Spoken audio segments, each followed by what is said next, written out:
नमस्कार। आदरणीय बुवा आमा, दिदीबहिनी तथा दाजुभाइहरू, म आज एक अत्यन्त संवेदनशील घडीमा तपाईहरू सामु उपस्थित भएको छु। केही दिन अघि सुनसरीको देवानगञ्ज, सिराहा लगायतका स्थानमा भएको दुःखद घटना र त्यसपछि केही जिल्लाहरूमा उत्पन्न अशान्त वातावरणलाई लिएर नेपाल सरकार पूर्ण रूपमा गम्भीर र संवेदनशील छ। यस दुःखद घटनामा परि निधन हुनुभएका हाम्रा नागरिकहरू जयप्रकाश मेहता, ओम प्रकाश मेहता र गणेश यादवप्रति म भावपूर्ण श्रद्धाञ्जली अर्पण गर्दछु।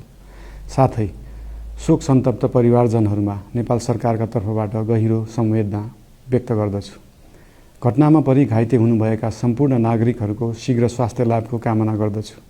घाइतेहरूको उपचारमा कुनै पनि प्रकारको कमी वा ढिलाइ हुन नदिन सम्बन्धित स्वास्थ्य निकायहरूलाई स्पष्ट निर्देशन दिइसकिएको छ।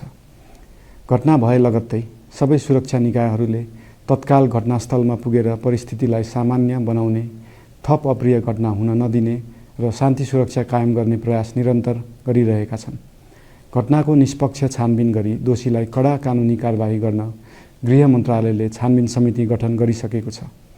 म सबैमा विश्वास दिलाउन चाहन्छु कि यो छानबिन पूर्ण रूपमा निष्पक्ष र पारदर्शी हुनेछ।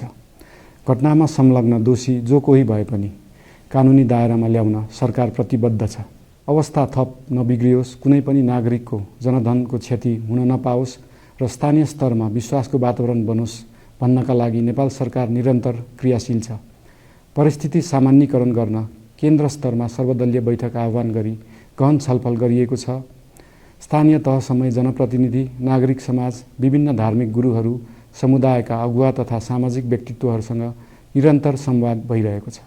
स्थानीय स्थितिको प्रत्यक्ष अनुगमन गर्न, पीडित पक्षसँग संवाद गर्न र शान्ति सुरक्षालाई थप सुदृढ बनाउन गृहमन्त्री स्वयं सो स्थानमा पुगिसक्नु भएको छ।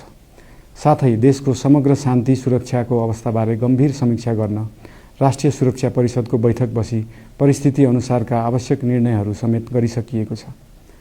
यस्तो संवेदनशील घडीमा सामाजिक सञ्जाल वा अन्य माध्यमबाट असत्य, अपुष्ट सूचना, अफवाह, घृणा फैलाउने सामग्री वा समुदायबीच वैमनस्य बढाउने अभिव्यक्ति प्रचार प्रसार नगराउन अनुरोध गर्दछु।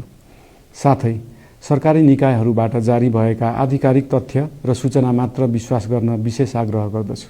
प्रत्येक नागरिकको जीवधनको रक्षा गर्नु, सामाजिक सद्भाव जोगाउनु र समाजमा शान्ति कायम राख्नु राज्यको सर्वोच्च र प्राथमिक दायित्व हो। आगामी दिनमा पनि राज्य थप सतर्क र संवेदनशील रहनेछ। प्रत्येक नागरिकको जीवन सुरक्षाका लागि सरकारका सम्पूर्ण संयन्त्रहरू अहोरात्र खटिनेछन्।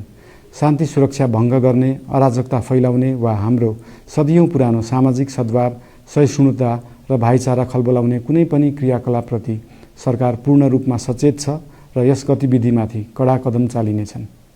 नेपालको संविधानले प्रत्येक नागरिकलाई आआफ्नो धर्म, संस्कृति र परम्परा मान्ने मौलिक हक प्रदान गरेको छ। यो संवैधानिक दायित्व निर्वाह गर्न सरकार पूर्ण रूपमा प्रतिबद्ध छ। धर्म समाजलाई आपसमा जोड्ने र प्रेम बाँड्ने शक्ति हो। संसारको कुनै पनि धर्म वा संस्कृतिले हिंसा, घृणा र विभाजन सिकाउँदैन। सबै धर्मको मूल सार करुणा, दया, प्रेम र शान्ति नै हो। देशको कुनै एक स्थानमा भएको अनपेक्षित र दुःखद घटनालाई लिएर कुनै सिङ्गो समुदायलाई आरोपित गर्नु र देशका अन्य भूभागमा समेत त्यसको प्रतिशोधको आगो फैलाउनु कुनै पनि दृष्टिकोणबाट न्यायोचित वा न्यायसङ्गत हुन सक्दैन।